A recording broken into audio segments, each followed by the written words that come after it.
Hello everyone, if you're trying to play Resident Evil 9 and your game keeps crashing to desktop, then you have come to the right place because in this video I'm gonna show you how easy it is to fix Resident Evil 9 crashing to desktop with no error code easily. So first of what you're gonna do is you're gonna open up your web browser and then you're gonna go on to this link from nexusmods.com. I'm gonna put this link into the description of the video.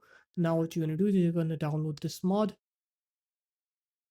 Come here, click on to slow download then, and then it will start downloading. Once it's done downloading, then what you're going to do is you're going to extract this mod into your Resident Evil games directory.